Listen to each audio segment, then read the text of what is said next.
Hello everyone, thanks for joining. Today we're going to show a demo of how you can enable your SaaS offering to list in the AWS Marketplace. This is Scott Shea, VP of Marketing and Development, and Joe Nickey, Senior SaaS Solution Architect. We're with Corent Technology.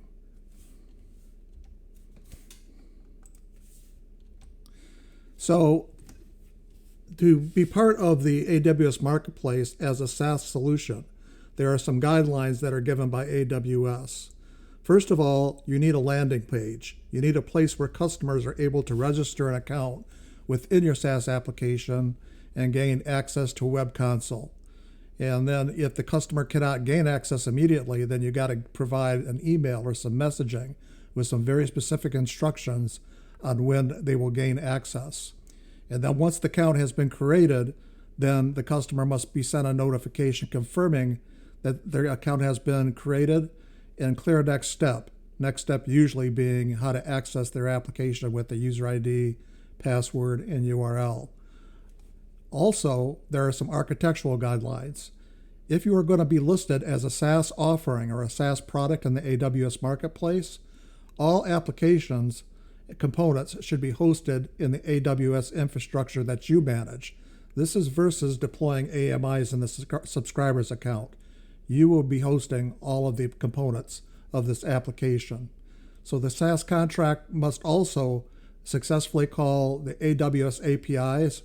Those APIs are used to get marketplace entitlements and to register usage in the AWS metering service.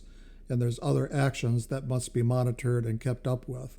So all of this is stuff you have to develop in order to get your SaaS application listed as a SaaS solution in the AWS Marketplace. To do this, we're going to use SaaS Ops. SaaS Ops will help you meet those requirements. So the first thing we need is your solution or your application deployed in the AWS cloud. So if you're not already in the AWS cloud, you want to port or install your application in the cloud. And we support all the various resources that you can deploy an application in. EC2 Lightsail, can be Kubernetes, Fargate, ECS, RDS databases, S3, EFS, and anything that AWS supports. You want to get that all configured, get your application installed and validated, make sure it functions as you expect. Usually would require domain access and be able to demonstrate the application as a standalone application. Then the next step would be to enable it through SaaS Ops. So the next step would be to subscribe to SaaS Ops. And within SaaS Ops, we're going to SaaS enable your application.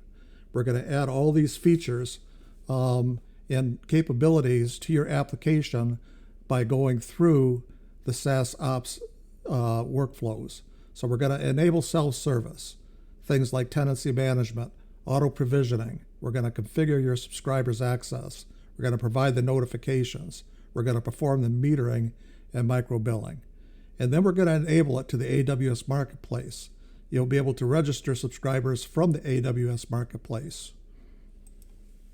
So finally, once we register the subscriptions that were created here in SaaS Ops with the AWS Marketplace, when you go live, now your customers can purchase your application through the AWS Marketplace.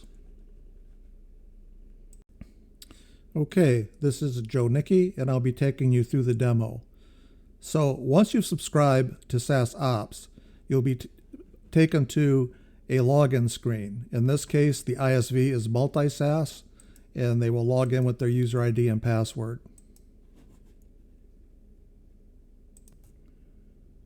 You will be presented with a series of dashboards that handles various aspects of managing your SaaS solution. You got the SaaS operations administration, and there are a number of things we can do to customize this environment for your particular application. But let's take a look at the auto ticket application and how that was set up in SaaS Ops. So I'm going to go to the auto ticket application. and I'm going to click on Modernize, and we're going to use the Marketizer workflow. This is what prepares your deployment in the AWS cloud for the AWS Marketplace. So we're going to view the steps that we took here with AutoTicket. Okay, at this point, your AWS account has already been set up in SaaS Ops, so we can access your deployments. So the first step is we will select deployments. And in this case, we got one VM here with the public IP address and the name of the VM. And what we do is a scan. And we scan the VM or the environment for the COP service to make sure that's running, and for the available RAM, CPU, hard disk space, and so forth, and the ports that are required for the SaaS Ops COP service. The COP service is an agent that runs in your environment. This agent handles all the metering and monitoring and all the lifecycle scripts, that is to say, how to provision and deprovision tenants and to delete tenants and so on. So once this is done, then we move in to the next phase. So the next phase will be to determine what your provisioning method is going to be. SaaS Ops supports a number of different ways to deploy your application. You can either be a single tenant application, which is typically one deployment per tenant, or you can be a multi-tenant application. Multi-tenant, as in the case with AutoTicket, is where you have one instance of the application and then multiple tenants that share that one application. So let's go on to the next step. The next step is we acquire the information from your, in this case, your VM. So we get the port numbers that are open, the size of the application, and we create that blueprint so it can be reused later. Now that we got the blueprint, we create a snapshot. Then we can add scripts and configuration files. So in the scripts and configuration files, and particularly if your application is a deployment per tenant, you can add scripts. And these are scripts that are run at time of deployment. And the kinds of scripts that you can have are installation scripts, configuration scripts, initialization, validation scripts, anything you need to do to customize that VM for a specific tenant. Things like domain names or IP addresses and things that need to be set up to complete the installation of your application. The next thing we do is we set up details for tenant access. So how does a tenant access this application? So we're going to set up a URL. So in this case, it could be a IP address, but ideally you will have a domain name. And the domain name will be, in this case, it's ticket.autoticketos.com. Okay, so this has got the variable in front of it, tenant name. So you can see here the application URL in this case will be the tenant name with the domain name that's specific to AutoTicket. And then you put in a default user ID and password for the application. And then you move on to section 6. Okay, this is where you put the lifecycle scripts in. These are scripts that can be written pretty much in any scripting language that you use. But the kind of scripts that you have here are tenant create, tenant unsubscribe or delete, tenant activate, deactivate, and then subscription upgrade. So these are the scripts that do the heavy lifting of customizing and deploying and then onboarding a tenant to your application. So these scripts are written by you, the ISV, or we help write these scripts for you. We have a library of scripts that we make available to you so that we can quickly develop these things and get them loaded up. Then we go to operational setup and commercial setup. Okay, and this is where we can actually set up our subscription plans. So now we'll click on Manage Subscriptions. Okay, and this is where we set up the type of subscriptions that you want to surface in your AWS Marketplace. And you can see that AutoTicket has a number of subscriptions with different applications. But here at the top, they got 3 subscriptions here that are specifically for the AWS Marketplace. A starter subscription for $10 a month, a standard subscription for $40 a month, and an ultimate subscription for $90 a month. Let's take a look at what's involved in setting these subscriptions up. Let's look at the standard subscription plan. Okay, all that's required is that you put the plan name in here and then any information about the plan that you want to have in here in terms of what it includes. In this case, it's going to be a metered offering. So it's going to be metered by number of admin users, staff users, and number of tickets. And I'll show you that in a minute. But then you just come down here and basically give it the price, which is $10. So once that's set up, then the next thing we want to do is look at the metering. Okay, so the metering is something that's configurable. You can have multiple meters per subscription. And what you can see here is we got the starter admin metering. Okay, so that's the admin metering. This is the staff metering, and this is the tickets metering. Let's look at the tickets metering. So the tickets metering is set up so that anything over 10 tickets will be charged 10 cents per ticket. And then you can have multiples of these. You can add additional ones. So this will be, for additional fee for tickets, 10 cents. So that's how the metering's set up here. And this information, as the subscriber uses the application and they reach a threshold of tickets, that we start sending metering information to AWS so that they can be invoiced and billed for their usage in addition to their monthly cost. So let's look at the summary of this subscription. And now we can see what it looks like in the registration screen. Okay, this is what the registration screen will look like. We will show you in another video how to configure this and customize it so you can collect the information that you want to collect as part of the tenant record. But this is what they'll see when they register, and that's going to be part of the next demo.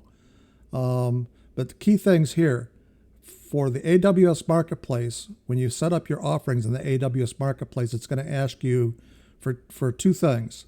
Your SaaS URL, so you want to copy this and save it somewhere for this particular plan, and then a product resolver ID. You're going to copy those and save that, so when you go to configure your AWS Marketplace, these are the links or the information that you'll put in. Okay, now that we've got everything set up in SaaS Ops, let's go over to the AWS Marketplace and see how to subscribe to this offering. So in the AWS Marketplace, we'll go to Discover Products and we'll search for a product. We're going to search for AutoTicket.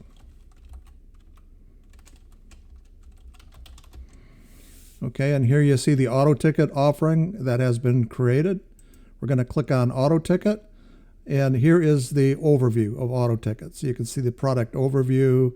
You can look at the various pricing options. Here we got 3 tiers, $10, $40, and $90 with some usage-based options. We'll talk about that in a minute. But here we can go now to view purchase options. So here you can decide how long you want to run the contract, and this is just offered on a monthly basis, and whether you want to auto-renew. Here you can select the contract options. You got the starter plan, standard plan, unlimited plan, $10, $40, $90. And note here is the metering that is actually enabled by SaaS Ops, the ability to actually charge for usage. So in this case, they're charging for additional administrators or additional staff or additional tickets and how much per additional that they're charging for. So at this point, if I subscribe to a starter plan for $10, okay, my cost is $10, and then my usage will be monitored and the invoicing will be updated accordingly. Okay, now we're ready to subscribe. So I'll click on Create Contract. You can see here that you got to confirm your contract, which basically confirms that you're going to be charged $10, which is due today. And it's a 1-month contract, auto renew. Now at this point, I'm going to click Pay Now. And it lets you know when your service starts and stops. And I'm going to set up my account. And this is where SaaS Ops comes in. It's transferring now over to SaaS Ops the subscription information. SaaS Ops will provide the registration. It will automate the process of provisioning the application onto your Amazon cloud, and it will now start the metering process.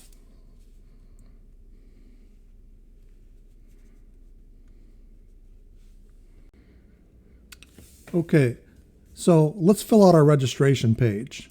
You put a company name in.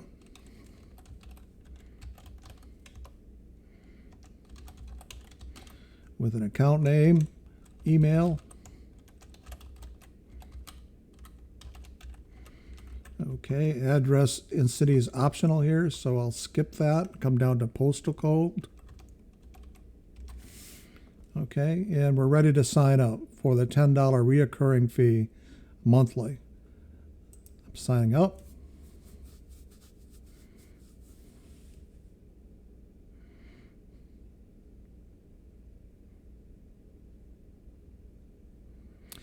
Okay, so at this point, SaaS Ops has taken over the automation. It's going to validate our input. It's going to create an account in SaaS Ops. Then it's going to actually create the subscription. At some point here, it's going to start the provisioning process. In this case, the application is a multi-tenant application. So it's one instance of the application, and each tenant has their own database schema.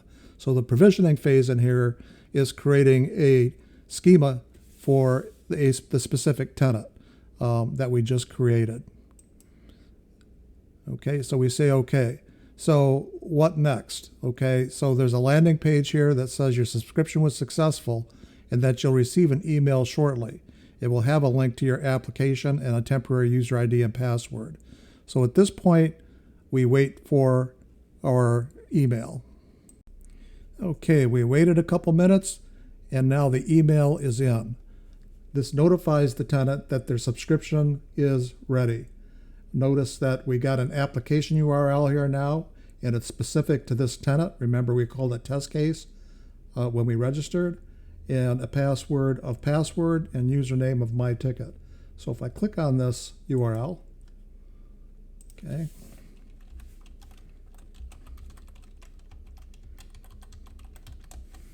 okay. So now we've got auto ticket running specifically for test case. This has been provisioned automatically by SaaS Ops. At this point, SaaS Ops notifies AWS that the subscription now has been completed and billing will begin through the AWS Marketplace.